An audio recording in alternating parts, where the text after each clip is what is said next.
நாட்டின் பல பாகங்களில் இருந்தும் சுமார் 8 லட்சத்திற்கும் அதிகமான பக்தர்கள் திருவிழாவில் பங்கேற்றனர். இன்று காலை 6:15 மணியளவில் மன்னார் மறைமாவட்ட ஆயர் அந்தோணி பிள்ளை ஞானி பிரகாயம் ஆண்டகை தலைமையில் கூட்டு திருப்பலி ஒப்புக் கொடுக்கப்பட்டது. அனுராதபுரம் மறைமாவட்ட ஆயர் நோபட் அன்ராடி, காலி மறைமாவட்ட ஆயர் ரேமன் விக்ரமசிங்க, ரத்னபுரி மறைமாவட்ட ஆயர் ஆண்டன் வைமன் குரூஸ், மன்னார் ஓய்வு நிலை ஆயர் இமானுவேல் பெர்னாண்டோ ஆகியோர் இணைந்து திருவிழா கூட்டு திருப்பலியை ஒப்புக் கொடுத்தனர். அதனை அடுத்து திருவிழா திருச்சரூப பவனியும் ஆசியும் இடம்பெற்றது.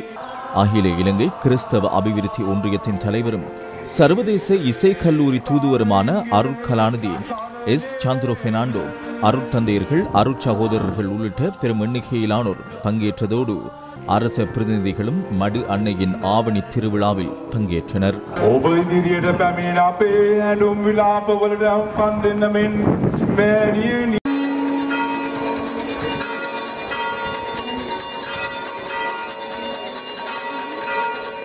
கிழக்கிழங்கையில் பிரசித்தி பெற்ற மட்டக்களப்பு புளியந்தீவு புனித மரியாள் பேராலயத்தின் 217வது வருடாந்த திருவிழா கொடியிறக்கத்துடன் நிறைவுக்கு வந்துள்ளது.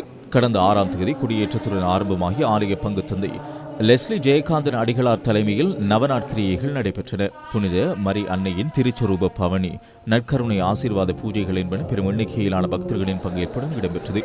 மட்டக்களப்பு மறைமாவட்ட அபோஸ்தலிக பரிபாலகர் ஆயர் ஆண்டன் ரஞ்சித் ஆண்டகை திருவிழா திருப்பலியை ஒப்புக் கொடுத்தார்.